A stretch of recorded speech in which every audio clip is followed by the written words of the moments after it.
साली म्हणजे 14 वर्षापूर्वी मी इथे होतो. ओके. आणि तुम्हाला कोणतं व्यसन होतं? मला दारूचं व्यसन होतं. हां. मी तर असं म्हणेल या सर्व मित्रांना, माझ्या बांधवांना, की मी तुमच्यासारखा होतो असंही मला बोलायचा अधिकार नाही आहे. मी तुमच्यापेक्षाही गायागुजरा होतो आणि आज 14 वर्षापासून मी व्यसनमुक्त आहे. न दारू पिता, न व्यसन करता तुम्ही 2, 4, 8 दिवस, 15 दिवस, महिनाभर, नवे आयुष्यभर जगून पहा. व्यसनापेक्षा व्यसनमुक्त आयुष्य हे व्यसन घेतल्यानंतरचा जो आनंद मिळतो ना, त्याच्यापेक्षा काही अब्जोपटीने चांगलं आहे. चांगलं आहे. 5 सालों में अभी नए टाइप्स के नशा आ गए हैं, जैसे कि वाइटनर है, स्टिक फास्ट है और सॉल्यूशन है और गांजा है, भांग है. ये नशीले लोग भी बहुत से इधर आने लगे. घर बिक गया, मैं सब कंगाल हो गया, मैं करोड़पति था, रोडपति हो गया. सर ऐसे भी लोग आते हैं आपके पास कि करोड़पति से रोडपति? बहुत आते हैं, क्योंकि नशे में तो कोई फायदा है नहीं, सब स्तर पे नुकसान है. 5 दिन में जो है वो सोशल ट्रीटमेंट है. सोशल ट्रीटमेंट में ये है कि भाई एक आदमी की बीवी निकल गई है, शराब की वजह से निकल गई, वो नहीं मान रही अभी, क्योंकि इसने 1 लाख बार उसको बताया है कि मैं कल से शराब नहीं पीऊंगा, लेकिन कल शराब पिए बगैर आया नहीं है. हाँ. बहुत बार उसने उसकी सर पे हाथ रख के भी बताया है कि कल से नहीं पीऊंगा, लेकिन वापिस वही है. अगर नशा नहीं मिलता है तो उसमें वो तोड़फोड़ कर सकता है, खुद को कुछ मार सकता है, नुकसान कर सकता है. और हमारे लोगों पे कई बार अटैक भी हुआ है. क्योंकि नशा न मिलने का तकलीफ बहुत है. मतलब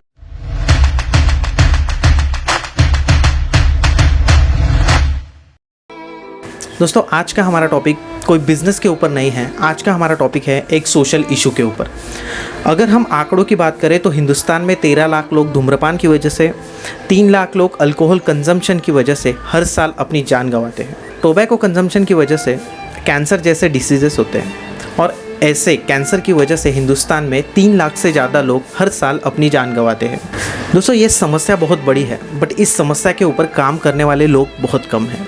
आज हम जलगांव के दिलासा नशा मुक्त सेंटर में जाने वाले हैं और वहाँ के लोगों से बात करके हम जानने वाले हैं कि कैसे वो ट्रीटमेंट देते हैं, कैसे किसी को अगर कोई नशा है तो वो उसको छुड़ा सकता है. Hello guys and welcome to banter with Chetan.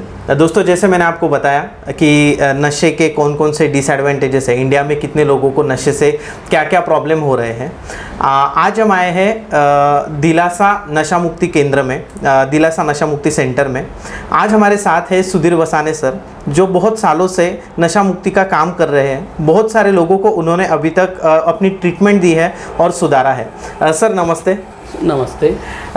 Sir, सबसे पहले मुझे आपसे ये जानना है कि आपको ये आइडिया आया कैसे कि आप नशा मुक्ति केंद्र स्थापन करें या उसकी स्थापना करें?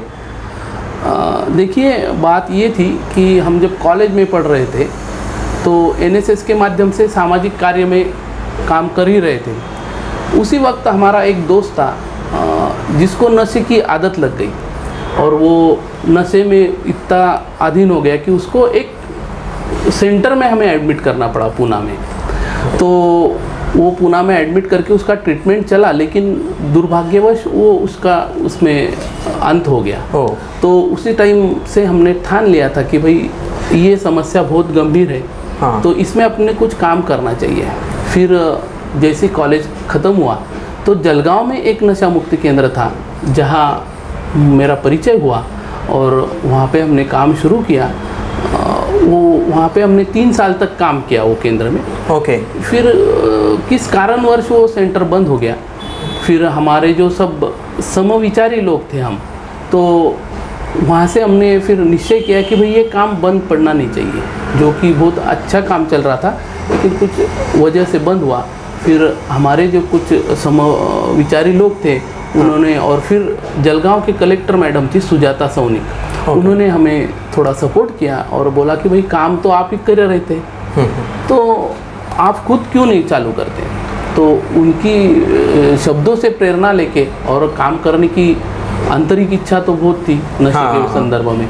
तो उसमें हम सब उस टाइम 7 लोग थे जिन्होंने एक दिलासा नामक ये संस्था रजिस्टर किया. जिसके संस्थापक अध्यक्ष साहेबराव पाटिल हैं. मैं खुद हूँ और एक अंजलि पाटिल मैडम करके हैं. वो तीनों ने मिलकर हमने ये काम शुरू किया 1999 में.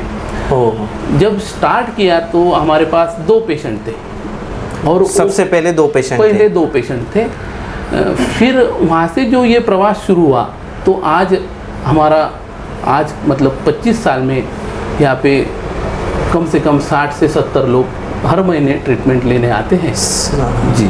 ओके, 60 से 70 लोग हर महीने आपके यहाँ पे ट्रीटमेंट लेते कराने आते हैं। और सिर्फ महाराष्ट्र से नहीं, तो पूरे मतलब नियरेस्ट जो राज्य है, गुजरात है, मध्य प्रदेश है, और कर्नाटका है, आंध्र प्रदेश है, ये पॉकेट में से भी लोग हमारे यहाँ ट्रीटमेंट लेने आते हैं। ओके। सर, जब आपने ये डिसीजन लिया कि आपको सोशल वर्क करना है, आपको नशा मुक्ति केंद्र स्थापन करना है, तो फैमिली का रिएक्शन कैसे था? बिकॉज हमारी सोसाइटी में ऐसा होता है कि डिग्री लेने के बाद पैसा कमाओ, बिजनेस करो, जॉब करो, पैसे को ज़्यादा इंपॉर्टेंस होती है, बट सोशल वर्क को इतनी इंपॉर्टेंस नहीं दी जाती। तो आपने कैसे कन्विंस किया था घर में? देखिए, जो हमने जब ये निर्णय लिया तो घर से सपोर्ट तो था ही, मतलब क्योंकि हम जो सब लोग थे वो सब सोशल माइंड के थे। और उनके घर में से भी सपोर्ट था कि भाई आप करो, आपको जो करना है वो करो, कोई बात नहीं, आप समाज हित के लिए काम कर रहे हो तो हमें कोई दिक्कत नहीं है। तो घर से काफ़ी सपोर्ट मिला सब लोगों की तरफ से।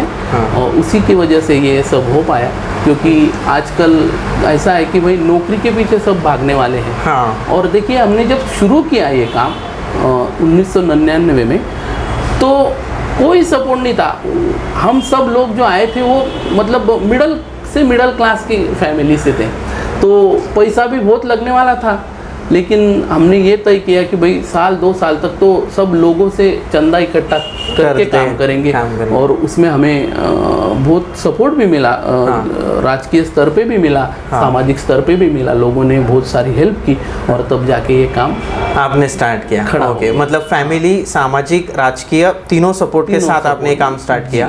ओके सर, जो अभी हम अगर बात करें आपके संस्था की, दिलासा नशा मुक्ति केंद्र की, जो लोग यहाँ पे आते हैं, जो लोगों को ये समस्या होती है नशे की, तो कौन कौन सी समस्या, जैसे कि अल्कोहल, उसके साथ साथ कौन कौन से नशे लोगों को होते हैं? पहले जब काम शुरू किया था तो ज़्यादातर नशा ये शराब की थी, शराब का प्रॉब्लम था, अल्कोहल। हाँ, अल्कोहल का। 5 सालों में अभी नए टाइप्स के नशा आ गए हैं, जैसे कि वाइटनर है, स्टिक फास्ट है, और सॉल्यूशन है, और गांजा है, भांग है। ये नशीले लोग भी बहुत से इधर आने लगे। पहले जो था तो सिर्फ अपन अल्कोहल पे काम करते थे, सिगरेट, ये लास्ट 5 सालों में नशे के टाइप्स बहुत चेंज होने की वजह से ये इस पे भी हम काम कर रहे हैं। ओके ना सर, अल्कोहल का तो आपको पता होगा पहले कि अल्कोहल के लिए, मतलब अल्कोहल के ऊपर ट्रीटमेंट कैसे का, बट ये जब नशे आते हैं तो इसमें जिम्मेदार कौन होता है? नशे का जिम्मेदार वैसे तो कोई नहीं होता है, वो खुद होता है। जो आदमी होता है वो खुद नशे के इसमें जाता है। वो जिंदगी में पहली बार जब नशे का सेवन करता है तो वो किसी पार्टी में या फिर किसी शादी में, ब्याह में, कार्यक्रम में वो पहली बार टेस्ट सेवन करता है। तभी उसके दिमाग में एक मजा आया नाम का एक कि ये पीने से मुझे अच्छा लग रहा है, मजा आया नाम का एक फाइल तैयार हो जाता है। और वो मजा आया जब उसको होता है तो वो बार बार मजा लेने की जब सोचता है और मजा लेता रहता है, तब जाके वो एडिक्शन में पूरा अटक जाता है। और घर पे फिर उसकी घर पे उससे वो नशा नहीं छूट पाती, तो इसके लिए उसको डी एडिक्शन सेंटर में, रिहैब सेंटर में ही ट्रीटमेंट कराना पड़ता है। क्योंकि नशाखोरी ये जो बीमारी है, इसमें आदमी को समझता सब है कि भाई सब नुकसान हो रहा है, मेरा शारीरिक नुकसान हो रहा है, मेरा सामाजिक नुकसान हो रहा है, मेरा आर्थिक नुकसान हो रहा है, मेरा मतलब सब स्तर पे मेरा नुकसान हो रहा है, उससे मालूमात होती है, लेकिन वो उसमें से बाहर घर पे नहीं निकल सकता। तो इसके लिए ये ट्रीटमेंट जरूरत होती है, और वो ही ट्रीटमेंट अपन कराते हैं। हाँ सर, फैमिली लाती है आपके पास कि ये कुछ लोग खुद होके भी आते हैं कि हमें सुधरना है? देखिए, मतलब 100 पेशेंट का अपन अगर रेशियो लेते हैं तो उसमें से 60 तो फैमिली ही लाती है, क्योंकि सबसे सफ़र तो फैमिली है नशे की वजह से। तो फैमिली लाती है, फिर जाके उसमें से 30% जो एक्स पेशेंट है हमारे, वो उनको लाते हैं कि भाई हम यहाँ से सुधरे, आप भी जाओ। वो एक्स पेशेंट ही, मतलब ज़्यादा तो एक्स पेशेंट ही बताते हैं घर वालों को कि भाई ऐसा ऐसा केंद्र है जलगांव में, आप जाइए। और Okay. वहाँ ट्रीटमेंट कराई है। करेक्ट तो करेक्ट। जलगांव का ये जो हमारा केंद्र है वो मतलब तीनों चारों डिस्ट्रिक्ट राज्यों में फेमस है। हाँ ऐसा okay, है। हाँ, पहले तो ट्रीटमेंट लेने के लिए मुंबई पुणे ऐसे जाना पड़ता था। हाँ। अब लास्ट 25 सालों से जलगांव का नाम उसमें जुड़ा है। जुड़ा और है। जलगांव का जो अपना एक केंद्र है, हाँ, मतलब महाराष्ट्र में बहुत नाम हो गया अभी। नाम हो गया है अभी 25 साल में। करेक्ट। सर कोई आपने जैसे बोला कि सबसे पहली बार कोई शराब पीता है या फिर कोई नशा करता है, फिर वो बोलता है कि अरे मुझे अच्छा लगा ये करने से, फिर वो बार बार करता है, तो हम ऐसा कब समझे कि उसको लत लग गई है? कितने साल तक अगर वो नशा करे, आप कैसे समझते हो कि इसको लत लगी है? देखिए, लत लगी है मतलब दिन सुबह हो गई कि जिसका मेंदू मतलब ब्रेन हाँ। हैंग हो गया कि भाई उसको अभी कुछ नहीं समझ रहा, उसको अभी चाहिए। पर मेरे को पीना ही है, उसके दिमाग में सुबह उठ गया कि वही चक्कर। करेक्ट। तो हाथ मुझके थरथराना, हाँ। सब शरीर जीर्ण हो जाना। हम्म। तो ये देखिए, ये 1 साल में भी हो सकता है, 10 साल भी लग सकते हैं। हाँ। मतलब पहला पेग से लेके नशाखोर आदमी बनने में हर एक का टॉलरेंस पावर अलग होता है। Correct. कि भाई एक आध आदमी होता है कि जो 10 साल तक भी शराब पी के उसको ज़्यादा कुछ असर नहीं होता उसके शरीर हाँ। पे। लेकिन कोई आदमी ऐसे होता है कि भाई उसको 1 साल में सब लक्षण दिखने लग जाते हैं कि भाई सब शरीर खराब हो गया, उसको अल्कोहलिक न्यूरोसिस हो गया, उसके हाथ पांव थरथरने लग गए, उसके सब शरीर पे चेहरे पे सब आ जाता है कि भाई ये नशाखोरी हो गया। हाँ। तो दिन भर सिर्फ शराब ही पीते रहता है, किसी की बात उसको समझ में नहीं आती है, घर वाले लगते नहीं उसको, माता जी नहीं, पिता नहीं, पत्नी नहीं, बच्चे नहीं, ये सब जब लक्षण दिखते हैं तो घर वाले भी समझ जाते कि भाई अभी इसको ट्रीटमेंट के अलावा कुछ नहीं है। ये सारे इसको अगर कराना लक्षण है। किसी को दिख रहे तो वो ट्रीटमेंट कराना ही ट्रीटमेंट कराना जरूरी है। सर ट्रीटमेंट की अगर हम बात करें तो क्या ट्रीटमेंट आप देते हैं? सबसे पहले दिन जो आपके रेस्ट्रिक्शंस जी। क्या क्या होते हैं, देखिए- आप परिवार को क्या बोलते हो, फिर मेडिकल ट्रीटमेंट, जो मेंटल, ये सारी चीज़ों के बारे में आप बताइए। देखिए, जब हमारे पास पेशेंट के फैमिली मेंबर्स आते हैं तो हम उनको समझाते हैं कि भाई नशाखोरी एक बीमारी है, ये बीमारी जो है ये परमानेंट बीमारी है। मतलब एक बार नशेखोरी की आदत लग गई तो इसके लिए आपको ट्रीटमेंट करा के ही उसको सुधारना है, और इसको सिर्फ कंट्रोल करके हम देंगे आपको। कंट्रोलेबल डिसीज है ये, क्यूरेबल डिसीज नहीं है। सर पूरा खत्म नहीं हो सकता नहीं, शराब? पूरा खत्म नहीं हो सकता। एक बार लत लग गई तो वो उसको सिर्फ कंट्रोल करके आपको जीना है। Just like diabetes. डायबिटीज क्या है? डायबिटीज ये शारीरिक स्तर पे परमानेंट डिसीज है कि एक बार आपको डायबिटीज डिटेक्ट हो गया कि भाई आपको इसको लाइफ में पूरा लाइफ लेके चलना है, सिर्फ उसको आप कंट्रोल करके जी सकते हो। वैसे नशाखोरी ये जो है ये मानसिक स्तर पे परमानेंट बीमारी है। हाँ, इसको सिर्फ आप कंट्रोल करके आपको कर सकते हो, आप उसके साथ रह सकते हो। तो जब वो आते हैं हम उनको समझाते हैं, फिर वो अगर ट्रीटमेंट के लिए तैयार हो जाता है तो हम ट्रीटमेंट के उसके 3 स्तर किए हमने। हाँ। पहला जो है उसमें पहले 15 दिन हम उसको शारीरिक ट्रीटमेंट कराते हैं। शारीरिक ट्रीटमेंट? शारीरिक सर मतलब उसमें शारीरिक कौन-कौन सी में क्या है कि उसका डिटॉक्सिफिकेशन हम कराते हैं। क्योंकि जब आदमी यहाँ एडमिट होता है तो ऐसे थोड़ी होता है कि कल नशे किया और आज खत्म हो गया। ऐसे नहीं। उसका जो इतिहास है वो 10 साल का है कम से कम, कि भाई वो 10 साल से शराब पी रहा, तो वो शराब पूरे उसके शरीर में है, तो वो उसके शरीर से वो शराब निकालना, उसको निर्विषीकरण बोलते हैं हम, कि भाई निर्विषीकरण करके फिर उसका शरीर स्थिर करना, एक नॉर्मल स्टेज पे ले आना।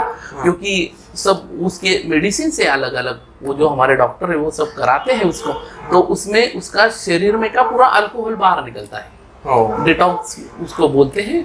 वो सब हो गया कि एक बार शरीर स्थिर हो गया कि फिर हम उसको मानसिक स्तर पे ट्रीटमेंट कराते हैं। मानसिक स्तर पे क्या है कि भाई उसमें उसका पर्सनल काउंसलिंग है, शेयरिंग है। 8 लोगों को लेके हम बैठते हैं और उनकी समस्याएं उनको बोलने देते हैं कि भाई शराब की वजह से क्या हुआ, मेरा ये नुकसान हुआ, मेरा ये नुकसान हो गया। ये बोलता है मेरा खेत पूरा बिक गया, ये दूसरा बोलता है मेरी बीवी निकल गई, तीसरा बोलता है मेरा एक्सीडेंट हो गया था, मेरा पाँव चला गया, चौथा बोलता है कि भाई मेरा घर बिक गया, मैं सब कंगाल हो गया, मैं करोड़पति था रोडपति हो गया। सर ऐसे भी लोग आते हैं आपके पास कि करोड़पति से रोडपति बहुत आते हैं, क्योंकि नशे में तो कोई फायदा है नहीं, सब स्तर पे नुकसान है। जब ये सब सोच, ये चारों में से 2-3 लोग तो ऐसे होते कि नहीं, वो बोलता है कि नहीं यार इसका नुकसान तो मेरे से ज्यादा है, इसका तो मेरे से और इससे भी ज़्यादा है, तो मैं संभल सकता हूँ। तो उसकी वहाँ पे एक मेंटली प्रिपेयर्ड होता है कि नहीं, मैं संभल सकता हूँ, मेरा इतना नुकसान नहीं है। हाँ। मेरी बीवी अभी गई नहीं है, हाँ। अभी है, मेरे बच्चे भी हैं, हाँ, और मेरा खेत भी बचा हुआ है, हाँ। इसमें से मैं निकल सकता हूँ। निकल सकते हैं। ये उसको थोड़ा कॉन्फिडेंस आता है अंदर से। Correct। और वो धागा पकड़ के फिर हम उसको चलते हैं, फिर हाँ। पर्सनल काउंसलिंग में भी उसको सब उसका इतिहास लेते हैं, क्या हाँ, कैसे कैसे है। ये हो गया 15 दिन मानसिक। 5 दिन में जो है वो सोशल ट्रीटमेंट है। सोशल ट्रीटमेंट में ये है कि भाई एक आदमी की बीवी निकल गई है, शराब की वजह से निकल गई, वो नहीं मान रही अभी, क्योंकि इसने 1 लाख बार उसको बताया है कि मैं कल से शराब नहीं पीऊंगा, लेकिन कल शराब पिए बगैर आया नहीं है। हाँ, बहुत बार उसने उसकी सर पे हाथ रख के भी बताया है कि कल से नहीं पीऊंगा, लेकिन वापिस वही है कर रहा है। तो वो उसका जो उसके ऊपर का जो विश्वास है वो सब उसका ढल जाता है। Correct। वो मैके निकल जाती है या फिर सेपरेट रहती है। Correct। तो उसको हम समझाते हैं कि देखो आप जो गई हो वो आप इसकी शराब के वजह से गए, हम उसके संपर्क करते हैं उससे। ओके, उसकी आप family उनसे से। कांटेक्ट करते जी, हो करते कि हैं। उनकी फैमिली भी सेट हाँ सेट हो जाए, क्योंकि देखो हम उसको समझाते हैं उसकी बीवी को, देख तू जो अभी गई है भाई, तो वो उसकी नशे की वजह से गई है। नशे को मतलब नशे जो ये नशा करता था उसको आप परेशान होके आप गए हो। आदमी से परेशान नहीं हो, आप परेशान हो नशे से। तो ये नशा हमने निकाल दिया है इसका। करेक्ट। तो आप इसको एक चांस दीजिएगा। ये फैमिली स्तर पे है। व्यवसायिक स्तर पे ये है कि किसी ने किसको काम से निकाल दिया है हाँ, शराब की वजह से। तो वो कंपनी में हम मैनेजर को मिलते हैं, हाँ, HR मैनेजर है या उसका जो कोई बॉस है, ओके। उसको जाके मिलते हैं, उसको समझाते हैं कि भाई ये नशे से बीमार था, हाँ। अब इसकी ट्रीटमेंट हमने करा दी है, इसको आप एक चांस दीजिए। तो इस टाइप से भी लोग मान जाते हैं और उनको संधि देते हैं। ये 5 दिन में हम करते हैं, ओके। जिसका कुछ प्रॉब्लम है वो सॉल्व करते हैं। ऐसे 35 दिन का हम ट्रीटमेंट कराते हैं यहाँ। 35 दिन ट्रीटमेंट कराते हो? जी। ओके, तो 35 दिनों में बहुत हद तक उनका नशा मतलब कम हो सकता हमारे संस्था का अगर आप रिजल्ट देखो तो 80% से ज़्यादा रिकवरी रेट है। पूरे के पूरे छोड़ दिया? मतलब 100 पेशेंट जब हम यहाँ से ट्रीट कराते हैं, हाँ। तो उसके 80% मतलब 80 लोग यहाँ से जाने के बाद में नशा मुक्त जीवन जी रहे हैं। 20% रिलैप्स रेट है उसमें। वो तो होता है हर किसी चीज में कुछ ना कुछ। मतलब अपन परमेश्वर तो है नहीं कि 100% हर चीज ये कर सकते हैं। हर ऐसे है। ओके सर, ये जो लोग होते हैं जो आपके नशा केंद्र में आते हैं, तो फिर उनको आप कुछ प्रॉब्लम्स भी आते होंगे, कौन कौन सी डिफिकल्टीज आती है उनको संभालने में आपको? देखिए, नशाखोरी बीमारी में सबसे बड़ी डिफिकल्टी ये होती है कि डिनायल उनमें बहुत होता है। डिनायल मतलब अस्वीकृति की भावना बहुत होती है। जब वो आते हैं, घर वाले लेके आते हैं, अगर उसको मालूम नहीं है कि उसको एडमिट करा गया, तो ये बताता है कि देखो मैं शराबी नहीं हूँ, मैं शराबी नहीं हूँ, ये घर वालों ने मेरे को जबरन लाया है। हाँ। तो मेरे को आप छोड़ दो। वो आपको बोलते हैं ऐसा? हाँ, ऐसा बोलते हैं। अगर उसको समझा बुझा के मान गया तो ठीक है, नहीं तो फिर उसको कुछ ट्रीटमेंट करा के थोड़ा शांत करना पड़ता है। लेकिन ये अल्कोहल के लिए हो जाता है, लेकिन गांजा भांग वाले जो पेशेंट होते हैं, इनको अगर नशा नहीं मिलती है, अगर ये जबरन आते हैं, तो उनको बहुत सारी तकलीफें होती है। तो उनके लिए हमको स्पेशल एक रिकवरी रूम रखना पड़ता है, जहाँ पे उसको ट्रीटमेंट करके अकेले को रखना पड़ता है, क्योंकि उस टाइम वो कुछ भी कर सकता है। अगर नशा नहीं मिलता है तो उसमें वो तोड़ फोड़ कर सकता है, खुद को कुछ मार सकता है, नुकसान कर सकता है। और हमारे लोगों पे कई बार अटैक भी हुआ है, क्योंकि नशा न मिलने का तकलीफ बहुत है। मतलब विड्रॉल्स में अगर वो जाते हैं तो तकलीफें बहुत होती है। इसके लिए सब व्यवस्था है अपने पास। हाँ, और सारे लोग हैं आपके पास, सिक्योरिटी भी है प्रॉपरली? जी। ओके, मतलब कोई परिवार अगर कोई फेस कर रहा है ऐसा इशू, आपके पास अगर लाए तो वो सेफ रहेगा, प्रॉपरली सिक्योर रहेगा। मेडिकल ट्रीटमेंट भी आपके पास? जी। यस, मेंटल हेल्थ के लिए भी सारी चीज़ें आपके पास हैं? जी। सर, लोग जब यहाँ से सुधर कर जाते हैं, हमने देखा कि एक प्रॉपर ट्रीटमेंट होती है 35 दिनों की। जी। फिर जब वो सुधर कर घर पे जाते हैं या फिर उनके फैमिली वाले उनको लेने को आते हैं, तो उनकी रिएक्शन के बारे में कुछ आप?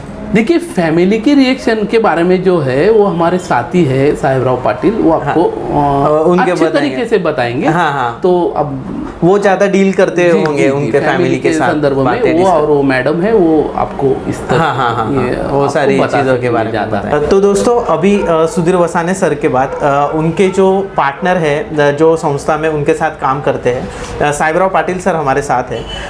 सर मैं सर से पूछ रहा था कि जब पेशेंट रिकवर होता है तो फिर उसके फैमिली के रिएक्शंस कैसे होते हैं, उनको कितनी खुशी होती है, तो उसके बारे में आप क्या बताएं? रिकवर होने के बाद हाँ देखिए, जब पेशेंट आता है ना यहाँ पे, तो पहली बात तो ये है कि कोई भी नशा करने वाला आदमी जब वो नशा करता है तो वो अकेला नहीं करता। जब वो करता है, वो करने के बाद में उसके जो पूरे घर वाले रहते हैं, पूरी जो फैमिली रहती है, वो फैमिली भी उसके पीछे घूमती है, हाँ, क्योंकि करता अकेला है मगर भुगतने वाले पूरी फैमिली पूरी के फैमिली लोग रहते हैं। भुगतती है वो चीज़ें। जब वो अच्छा हो जाता हमारे इधर हमारे सेंटर में, उसको जो ट्रीटमेंट मिलती, हाँ। उसको जो मतलब काउंसलिंग मिलती, मार्गदर्शन मिलता, हाँ, हाँ। उसकी वजह से वो अच्छा हो जाता। जब वो लेने आते तो लेने आने के बाद में उनकी भी हम फैमिली काउंसलिंग होती। आप जो उनको आए, भी हाँ, counseling उनके करते मतलब उनकी माँ होगी, उसकी बीबी होगी, हाँ। उसके घर के जो भी लोग होंगे उनकी हम फैमिली काउंसलिंग करते हाँ। कि भाई इसको घर ले जाने के बाद में आपको उसको 2 साल तक कैसा संभालना है, 2 साल उससे कैसा व्यवहार रखना है, ये सब बातें हम उनको बताते। जब वो डिस्चार्ज पेपर पे साइन करते तो उनका जो पहले दिन का उनका रुआया रहता वो उसमें, और वो घर जाने के बाद में उनके चेहरे पे जो खुशी रहती, हाँ, वो बयान नहीं कर सकते। नहीं वो बता वो सकते तो हम। उसका मतलब बयान ही नहीं हो सकती। हाँ, हाँ, हाँ। इस हिसाब से वो इतने खुश होते हैं कि भाई अभी हमारा पेशेंट अच्छा हो गया। अच्छा हो गया है। अच्छा होने के बाद में वो भी घर जाने के बाद में वो अच्छा रहना चाहिए, इसके लिए हम उसको कुछ बातें बताए रहती हैं। हाँ, हाँ, बातें उन्होंने अगर follow की- में ले ली, फॉलो किया तो पेशेंट बहुत ही अच्छा रहता है घर जाने के बाद में। और फैमिली का जो रिएक्शन है वो हिसाब से उनका रहता है, जो रहता है खुशी होती है। वो उसके आपको चेहरे बात- पे हाँ। चेहरे पे मालूम हो जाती कि भाई अभी ये तो ये अच्छा हो गया। वो आपको बाद में क्योंकि मिलने को उनका आते भी हैं। एक सपना रहता है कि भाई जो अपना लड़का है, भाई है, हस्बैंड है, वो घर जाने के बाद में अभी अच्छा रहने वाला है, हाँ। हमारा जो संसार है वो सुखी होने वाला है। ये सब बातें उनके चेहरे पे हम पढ़ लेते कि भाई इनको कितनी खुशी हुई है। करेक्ट करेक्ट ये करेक्ट। घर जाने के बाद में उनको ये पता चलता। फिर बाद में 3 महीने में 6 महीने में जो उनका फॉलोअप होता, हाँ। फॉलोअप होने के बाद में वो बोलते हैं कि भाई अभी तो Recover हमारा हो गया। पेशेंट अच्छा है। हाँ, हाँ। तो हमें भी खुशी मिलती हाँ, कि बराबर। चलो भाई हमने भी एक आदमी और उस गांव का, उस घर का हमने अच्छा कर दिया। अच्छा कर दिया। Okay okay. सर ये काम करते वक्त गवर्नमेंट की तरफ से कुछ आपको मतलब किसी ने इसको नोटिस किया है कुछ आपको?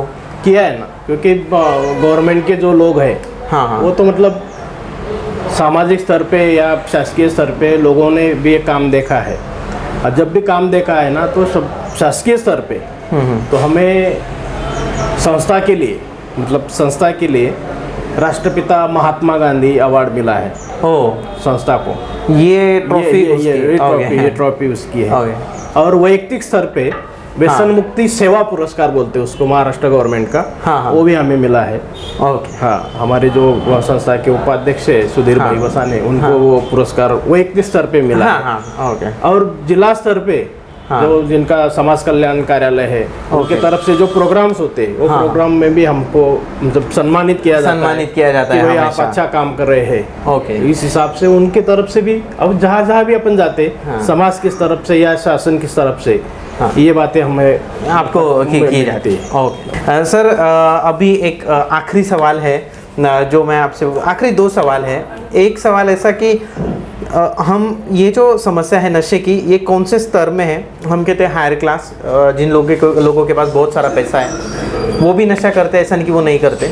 उसके बाद मिडिल क्लास, और फिर आर्थिक फाइनेंशियली थोड़ा वीक, ऐसा अगर हम देखें तो कैसा है कि कौन से टाइप के लोग आपके पास आते हैं? हमारे इस केंद्र में मतलब सबसे नीचे वाला आदमी, मतलब जो आर्थिक फाइनेंशियली थोड़ा फाइनेंस down। सब डाउन वाला आदमी और करोड़पति आदमी, दोनों लोग आते यहाँ हैं। सेंटर पे आते हैं। हाँ। ऐसा नहीं है कि भाई गरीब आदमी है ना वो नशा नहीं करेगा। हाँ ठीक है, उसकी नशे की जो आदत है, नशा लेने की जो उसकी पद्धत है वो अलग होगी। जैसे मान लो आपकी ऊंचे लोग ऊंची पसंद, करेक्ट करेक्ट। हाँ हाँ, ऊंचे लोगों की ऊंची पसंद, जितना पैसा ज्यादा उतना नशा उतना उसकी नशा ज्यादा। ज्यादा। हाँ उस correct। हिसाब से वो करते हैं। मगर जो ग्रास रूट लेवल का आदमी है, जो मजूर है, सेहत मजूर है, वो जो आदमी है वो जो करेगा वो उसकी गांव की वो देसी पिएगा, गावटी पिएगा, करेक्ट करेक्ट। हाँ वो नशा करेगा।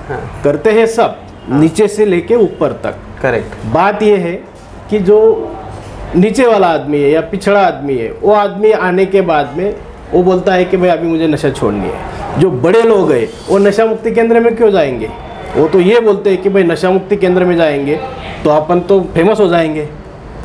उनका ये नाम उनका थोड़ा रवैया ये बन जाता है कि भाई मेरा नाम खराब हो जाएगा। मगर नशा करता है तब उनका नाम खराब नहीं होता। नशा केंद्र में आते हैं तो उनको ये लगता है कि भाई हमारा नाम तो अभी खराब हो जाएगा। मगर जो गरीब आदमी है, जो मतलब सच में उसको सुधरना है, तो मीडियम क्लास का जो आदमी है वो बोलता है कि नहीं हमें खुद होके छोड़नी है शराब। और ये हिचकिचाता नहीं है वो सामने वाले को बोलने के लिए कि भाई नहीं मैं नशा मुक्ति केंद्र में गया था, मैं जैसा अच्छा हुआ तब आप भी अच्छे हो सकते हैं।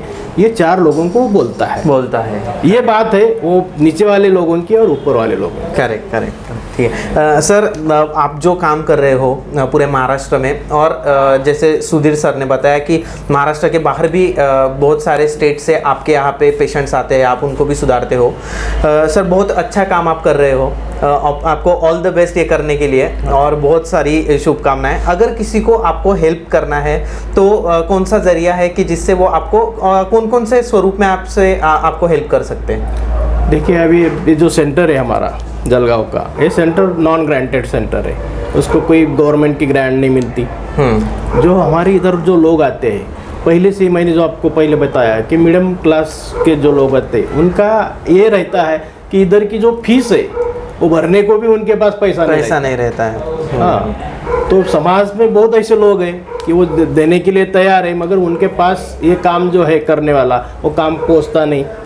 आपके जरिए से, इस जरिए से अगर ये पहुंचे तो समाज के जो लोग हैं कि वो देखेंगे कि भाई देखो, हम ये नहीं बोलते कि हम ये आपका ये इंटरव्यू देख के आप हमें मदद करिए। आप हमारा सेंटर देखने हमारा काम देखिए। हमारा काम देखने के बाद भी आपको जो है, देने वाले तो बहुत है, अगर लेने वालों की अगर झोली टूटी है तो बात नहीं होगी। तो आप आके देखिए, काम देखिए, काम देखने के बाद में जो आपको लगता है कि वो दे सकते हैं, हम तो कुछ भी लेने को तैयार है, वो बात ही नहीं। Sir thank you so much, आपने इतनी अच्छी इन्फॉर्मेशन दी हमें। कुछ लोगों से हम अभी बात करेंगे, जो पेशेंट्स हैं उनमें से किसी से हम अभी बात करते हैं। उसके बाद जो प्रार्थना वगैरह होती है तो वो भी हम अभी देखेंगे। ठीक है।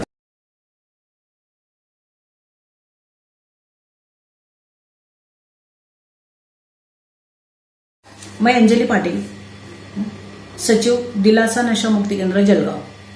हमारे यहाँ नशा मुक्ति ट्रीटमेंट के लिए जो पेशेंट आते हैं उनको काउंसलिंग के माध्यम से उनके मन में परिवर्तन करने की कोशिश की जाती है। इसमें इंडिविजुअल काउंसलिंग, ग्रुप काउंसलिंग और फैमिली काउंसलिंग। इंडिविजुअल काउंसलिंग में पेशेंट के मन में नशे के बारे में जो भी गलत फहमियाँ हैं, जैसे कि बियर शराब नहीं है, या फिर कभी कभार नशा करना कोई गलत नहीं है, या फिर थोड़ी बहुत नशा करना उसमें कोई दिक्कत नहीं है, या फिर दिन भर काम करके थक गए और शाम को अगर थोड़ी बहुत नशा कर ली तो उसमें भी कोई हर्ज नहीं है, या फिर कोई भी पुरानी बीमारी है और वो बीमारी की वजह से जो तकलीफ हो रही है वो तकलीफ दूर करने के लिए भी नशा किया जाता है और उसमें भी कोई हर्ज नहीं है। ये जो पेशेंट के मन में गलत फहमियाँ हैं, पहले तो ये गलत फहमियाँ निकाल दी जाती है। उसके बाद पेशेंट का विश्वास लौटाना बहुत ज़रूरी होता है। नशे की वजह से पेशेंट को जो तकलीफ होती है वो तकलीफ की वजह से पेशेंट को ऐसा लगता है कि भी मैं बिना नशे का जी नहीं सकता, जी नहीं पाऊँगा।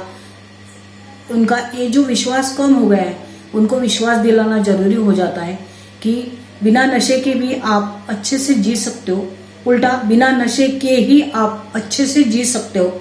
ये विश्वास ये ट्रीटमेंट के दौरान पेशेंट में आना जरूरी हो जाता है और वो काउंसलिंग के माध्यम से ही आता है।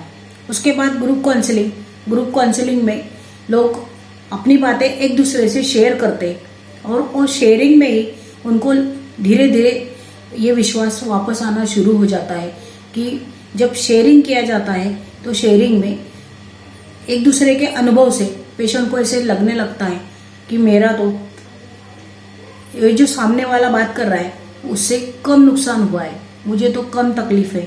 तो इसकी वजह से वो धीरे धीरे खुद को मजबूत महसूस करने लगता है, उसमें खुद में परिवर्तन आना शुरू हो जाता है। फैमिली काउंसलिंग भी उतना ही ज़रूरी होता है, क्योंकि नशे की वजह से घर के परिवार के सदस्य को बहुत तकलीफ होती है। ये परिवार के सदस्य में ज़्यादातर बच्चे और औरतें, लेडीज़, इनको ज़्यादा तकलीफ होती है। ज़्यादातर पेशेंट की जो पत्नी है उसको ज़्यादा तकलीफ होती है। उसमें होता ये है कि वो अपने पति से मानसिक तौर पर टूटने लगती है, या फिर बहुत से उदाहरणों में वो मैके निकल जाती है, उसको वापस आने का उसका मन नहीं होता, क्योंकि उसने अब तक इतनी तकलीफ सही है कि वो तकलीफ फिर से उसको नहीं चाहिए।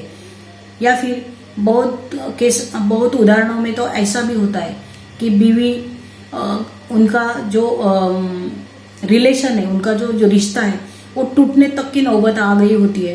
तो काउंसलिंग के माध्यम से जब पेशेंट इंडिविजुअल काउंसलिंग में पता चलता है कि पेशेंट की पत्नी मैके निकल गई है और उसके परिवार टूटने तक की नौबत आ गई है, तो उसकी पत्नी को कांटेक्ट करके उसको बुलाया जाता है और काउंसलिंग के माध्यम से उन दोनों को इकट्ठा रहने के लिए इकट्ठा करने का कोशिश की जाती है। और बहुत उदाहरणों में तो ऐसा ही होता है कि बीवी अपने पति को एक मौका देने के लिए राजी हो जाती है और वो परिवार टूटने से बच जाता है। ऐसे हमारे यहाँ बहुत से उदाहरणों में हुआ है। और ये सब दिलासा नशा मुक्ति केंद्र में जो ट्रीटमेंट के दौरान काउंसलिंग का जो हिस्सा आता है उसमें ये बहुत ज़रूरी हो जाता है और परिवार अच्छे से खुशहाल ज़िंदगी जीने की कोशिश करता है। और ये बहुत से उदाहरणों में हमारे यहाँ हुआ है। धन्यवाद। हे देवा दया घना, दया घना, हे देवा दया घना, मान अपमान यश अपयश,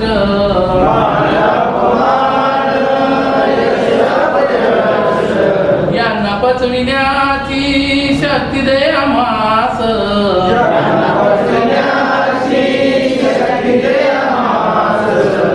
देवा दया घना, दया घना, देवा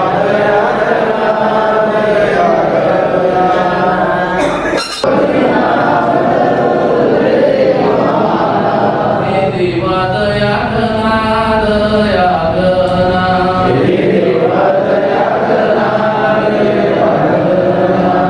अपमान यश अपयश,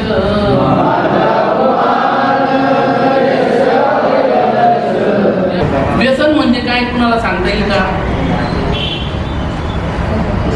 व्यसन म्हणजे काय? एखाद्या वस्तूच्या आहारी जाणे, व्यसन म्हणजे मानसिक आजार. एक वस्तू वारंवार करणे, एखादी गोष्ट वारंवार करतो, त्याचा आपल्या शरीरावर आणि मनावर वाईट परिणाम होतो. म्हणजे बरोबर सांगितलं. व्यसनांचे वाईट दुष्परिणाम कळत असूनही परत परत ते करणे म्हणजे व्यसन. कळतंय की व्यसनांचे वाईट परिणाम होत आहे, पण तरी आपण परत परत त्या गोष्टी करत राहतो. का? हे कशामुळे घडत राहतो मित्रांनो? की आपण व्यसनाधीनता या आजाराने आजारी झालेला असतो, हे आपल्याला माहीत नसतं. व्यसनाधीनता हा मनोशारीरिक आजार आहे, मनाचा आणि शरीराचा.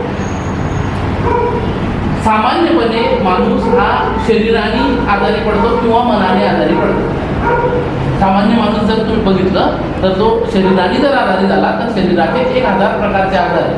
जसं सामान्यपणे माहिती असलेले टायफॉइड आहे, मलेरिया आहे, डेंग्यू आहे, फलाणं हे शारीरिक आजार आहेत. मानसिक आजारांमध्ये समजा एखादा माणूस जर मानसिक आजारी झाला तर त्याचा डिप्रेशन आहे, वैफल्यग्रस्तता आहे, त्याचं ह्या ज्या मानसिक आजारांमध्ये तो बऱ्याचदा मानसिक संतुलन खराब होऊन रस्त्याने फिरायला लागून जातो, पण शरीराने तो चांगला असतो. शारीरिक आजारांमध्ये माणूस काय असतो? मनाने चांगला असतो पण शरीराने आजारी झालेला. शारीरिक आजारांमध्ये जर तुम्ही डॉक्टरकडे गेले आणि त्यांनी तुमचं निदान केलं की बाबा तुला टायफॉईड झालेला आहे, 8 दिवसाच्या या गोळ्यांचा कोर्स कर, तुझा आजार बरा होऊन जाईल.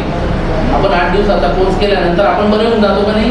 कारण ज्या क्षणाला आपण डॉक्टरांकडे जातो त्या क्षणाला डॉक्टर आपल्याला सांगतात की तू 8 दिवसात बरा होशील, त्या दिवसापासून आपलं मन बरं व्हायला सुरुवात कर आणि 8 दिवसात आपण ठणठणीत बरे होतो. त्याच्यामुळे की आपण फक्त शरीराने आजारी झालेलो असतो पण मनाने सक्षम असतो. नमस्ते काका, तुमचं नाव काय? मी विकास शांताराम पाटील. ओके. आणि तुम्ही आता या व्यसनमुक्ती केंद्रात आहेत की तुम्ही आधी होते? मी 2007 साली म्हणजे 14 वर्षापूर्वी मी इथे होतो. ओके. आणि तुम्हाला कोणतं व्यसन होतं? मला दारूचं व्यसन होतं. हां. आणि हां, तर तुमचा अनुभव काय होता? मी तर असं म्हणेल ह्या सर्व मित्रांना, माझ्या बांधवांना, की मी तुमच्यासारखा होतो असंही मला बोलायचा अधिकार नाही आहे. मी तुमच्यापेक्षाही गायागुजरा होतो, यांना माहिती आहे सर लोकांना. तर बघा मित्रांनो, दारू जर आपल्याला सोडायची असेल किंवा कुठलंही व्यसन सोडायचं असेल तर आपण इतरांना विचारतो की मी व्यसनमुक्त होईल का. बरोबर. त्याच्यापेक्षा हा प्रश्न तुम्ही स्वतःला विचारा की मी व्यसनमुक्त होईल का, आणि त्याचं उत्तर जर हो असेल की खरंच मला मनापासून व्यसनमुक्त व्हायचं आहे, हां. तर त्या होला खऱ्या अर्थाने हो इथं आल्यावर होतं. बरोबर. कारण इथे सरांचं समुपदेशन, मार्गदर्शन आणि इथले महिनाभराची जी ट्रीटमेंट आहे, बरोबर. ट्रीटमेंट म्हटल्यापेक्षा हे जे आपले बांधव, बाप लोक किंवा देव लोक म्हणेल मी यांना, की यांच्या सहवासातली जी महिनाभराची परवरिश आहे, बरोबर. त्यानंतरही इथून गेल्यानंतरही जे काही त्यांनी सांगितलेलं असतं त्याप्रमाणे आपण 2-3 वर्ष जर आपण त्या ट्रीटमेंटप्रमाणे, त्यांनी सांगितलेलं औषधोपचारप्रमाणे जर आपण केलं तर आपण व्यसनमुक्त होऊ शकतो. आणि आज 14 वर्षापासून मी व्यसनमुक्त आहे. माझ्या आयुष्यामध्ये खऱ्या अर्थाने दिलासा नावाचा जो आधारवड आहे, त्या आधारवडाखाली मी पण 1 महिना 30 दिवस इथे होतो. ओके. त्या आधारवडाच्या छत्रछायामध्ये मी व्यसनमुक्त झालो. आणि आज सर्वसामान्य व्यसन जे करत नसतील, बरोबर, त्यांच्याही पेक्षा खऱ्या अर्थाने मी जीवनाचा आनंद घेतोय. आनंद घेत आहे. आणि यासाठी मी दिलासाचा शतश आभारी आहे. ओके. सर, एक प्रश्न मला तुम्हाला विचारायचा आहे की आधीचं जीवन कसं होतं, व्यसनांच्या आधीचं आणि व्यसनानंतरचं तुमचं जीवन काय बदललं? मित्रांनो, व्यसनाधीन असताना मी तुमच्यासारखा होतो, तर आपल्याला कसं वाटतं की दारू पिण्यात किंवा जे काही XYZ व्यसन असेल त्याच्यात खूप आनंद आहे. नाही मित्रांनो, कधीतरी न दारू पिता, न व्यसन करता तुम्ही 2-4, 8 दिवस, 15 दिवस, महिनाभर, नवे आयुष्यभर जगून पहा. व्यसनापेक्षा व्यसनमुक्त आयुष्य हे व्यसन घेतल्यानंतरचा जो आनंद मिळतो ना, त्याच्यापेक्षा काही अब्जोपटीने चांगलं आहे. चांगलं आहे. बरोबर. आणि मलाही तो अनुभव ज्यावेळेला मी व्यसनमुक्त आहे तर मिळतोय. मग आता व्यसनात असलेला आनंद आणि व्यसन न केल्यानंतरचा काय आनंद असतो तो मी कधी अनुभवलाच नव्हता, कारण मी नेहमी व्यसनात असायचो. बरोबर. व्यसनमुक्त झाल्यानंतर मला कळालं की त्याच्यापेक्षा कैक पटीने आनंद व्यसनमुक्त असण्यात आहे. आपल्याला जो आदर मिळतो किंवा कुटुंबामध्ये, घरादारामध्ये किंवा समाजामध्ये नव्हे आपल्या स्वतःच्या नजरेत जो आपल्याला आदर मिळतो, बरोबर, तो व्यसनमुक्त असल्यानंतरचा मी अनुभवतोय. बरोबर आहे. त्यासाठी पुनश्च मी दिलासाचा, सरांचा, इथल्या सर्व स्टाफचा, लोकांचा आभारी आहे की यांनी महिनाभर अगदी तळहातावरच्या फोडासारखे लोक जोपासतात, जपतात. कारण त्यांना माहिती असतं की आम्ही कुठल्या परिस्थितीमधून आलेलो आहे. बरोबर. सगळी मानसिकता ते जोपासून आपल्याला अतिशय लहान बाळासारखे वागवतात. आणि त्यांची एक इथून इच्छा असते की माझ्या इथे आलेला प्रत्येक बांधव व्यसनमुक्त व्हावा. खऱ्या अर्थाने उलट त्यांचं एक प्रकारे पुण्याईचं काम चाललेलं आहे. त्यांना काही फायदा नाही त्याच्यातून की त्यांना असे काही पैसे येतात भरमसाठ, करोडो रुपये, ते लोकांचं आयुष्य सुधारवण्यासाठी ते काम करत आहे आज. बघा, आता मला एक सांगा, परमार्थही करायचा म्हटला बरोबर, तर तो परमार्थ करण्यासाठी हा देह तर ठेवावा लागेल ना. बरोबर. भक्कम माझ्या देहासाठी तर आपल्याला काही करावं लागेल ना. बरोबर. तरच तर आपण इतरांसाठी कामात येऊ. हो. मग तेवढं तर प्रत्येक ठिकाणी लागूच आहे. बरोबर. त्याच्याशिवाय तर होणार नाही ना. नाही. ते तीळ मात्र काहीतरी फीज असते, तेवढं तर आपण एकदा बसल्यानंतर संपवतो पैसे. हो. अनुभव असेल बऱ्याच लोकांना. आणि तेवढ्या पैशात जर आयुष्य आपलं सुधारत असेल तर त्याला काही म्हणजे त्या पैशाला काही खूप मोठा हे नाही आहे, व्हॅल्यू नाही आहे. बरोबर, बरोबर. ठीक, ठीक. आणि आणखीन एक सांगतो की आज जसं योगायोगाने मी इथे आलो सर, तर कदाचित माझ्या मनातली कल्पना, भावना तुमच्यापर्यंत पोहोचली असेल. आणि आज तो योगायोग झाला की अचानक मी नवजोनमध्ये चाललो होतो मुलासोबत, भावाचा मुलगा आहे. बरोबर. सहज थांबलो आणि इथे अधूनमधून मी येत राहतो, कारण इथे येण्याने जे आहे पुन्हा मला माझे मागचे दिवस आठवतात. आणि पुन्हा नव्याने माझा उत्साह आणि आनंद वाढतो. तर सर्वांना माझी एकच विनंती असेल की व्यसनमुक्त व्हा बाबांनो. व्यसनमुक्तीमध्ये खूप आनंद आहे. जीवनाचा आनंद घ्या, जगा, अगदी आनंदाने जगा. इतरांपेक्षाही आपण अतिशय आनंदाने जगू शकतो. तर या निमित्ताने मला 2 शब्द सर बोलायची संधी दिली. माझी मन की बात या सगळ्या बांधवांपर्यंत पोहोचवायची माझीही कधीपासून इच्छा होती, पण आज योगायोग आला आणि तुमच्यापर्यंत ती मन की बात पोहोचवली. आज 14 वर्षापासून मी व्यसनमुक्त आहे आणि इतर सर्वसामान्यांपेक्षाही जीवनाचा अधिक आनंद घेतो आहे. तोही आनंद तुम्ही घ्या, हीच माझी ईश्वरचरणी प्रार्थना आहे. धन्यवाद सर, धन्यवाद. नमस्ते काका. नमस्ते. तुमचं नाव काय? हनुमान कचरू टाकळकर, ओके. आणि तुम्ही कुठून आले? शेवगाव तालुका, अहमदनगर जिल्हा. अहमदनगरमधून आले, ओके. आणि तुम्हाला कुठून कळालं या संस्थेबद्दल किंवा या नशामुक्ती? संस्थेबद्दल जे कळलं, कारण यापूर्वी 5 वर्षापूर्वी मी मुक्तांगण व्यसनमुक्ती केंद्रामध्ये पुण्याला होतो. हां त्या ठिकाणी 1 महिना मी कोर्स केलेला आहे. हां इथं मला दिलासा आहे, केंद्र कळलं जळगावला सेंटर चांगलं आहे हां म्हणून मी स्वतःहून आलो. मी जरूर ड्रिंक करत नाही, परंतु मित्रपरिवारामध्ये गेल्यानंतर मित्र मला ड्रिंक करायला लावतात. हां. म्हणजे असं त्या ओके. बाबतीत तुम्ही किती वर्ष, म्हणजे तुम्हाला अल्कोहोल ड्रिंकचा प्रॉब्लेम आहे की हां. तुम्ही अल्कोहोल. किती वर्षापासून करतात ड्रिंक? ही ड्रिंक मी झाली 10 वर्षापासून करतो, अधूनमधून करतो, कधी कधी 3-3 वर्ष घेत नाही मी. 3-3 वर्ष घेत नाही पण घेतात. पण तुम्हाला आता सुधारायचं आहे, म्हणजे ती एक व्यसन. लाईफ चेंज करायचं मला आता. Okay okay okay. आणि मग तुम्हाला इच्छा कसं काय झाली की इथे यायचं? मग तुम्ही यायची इच्छा झाली, म्हणजे मला समजलं होतं, कारण मी आता नेहमी संपर्कामध्ये असतो. हां तर जे येण्याचा उद्देश होता माझा, मला हां. लाईफ चेंज करायचं आहे. हां. मला एक दिवस ड्रिंक केल्यानंतर असं वाटलं सुसाईड करावं, विचार आला मनामध्ये. हां परंतु विचार आल्यानंतर नको म्हटलं, जीवन एकदाच येते, हां पुन्हा जीवन लाईफ भेटणार नाही नाही आपल्याला. मिळणार. बरोबर हां? नाशवंत देह जाणारं हां, सगळं बरोबर, येतं. बरोबर. त्या मुद्द्याशी मी सहमत आहे. बरोबर. मी एक PhD पण केलेली ग्रामीण वस्त्यावर. हां. MA PhD मी. तुम्ही पूर्ण शैक्षणिक दृष्ट्या पूर्ण तुम्ही प्रगत आहे. हो, प्रगत आहे. हां. प्राचार्य होतो, सध्या प्राध्यापक आहे मी. प्राध्यापक आहे तुम्ही? स्वतःहून यावं वाटलं दिलासा मुक्ती व्यसन मुक्ती केंद्रामध्ये. माझी एक स्वतःची रजिस्ट्रेशन संस्था आहे. हां. भविष्य काळामध्ये मला असं करण्याचा विचार आहे. ओके. माझ्याकडे आल्यानंतर त्यांना असं हां, वाटलं इथे येऊन तुम्हाला वाटलं की जसं लोकांचं आयुष्य चांगलं होतं आयुष्य तसं चांगलं. तुम्हाला पण तुमचं आयुष्य चांगलं आणि करायचं, मला लोकांचं करायचं. लोकांचं आयुष्य पण चांगलं करायची इच्छा आहे माझी. ओके. ठीक आहे ठीक आहे, चालेल. थँक्यू काका तुम्ही दिलेल्या माहितीबद्दल.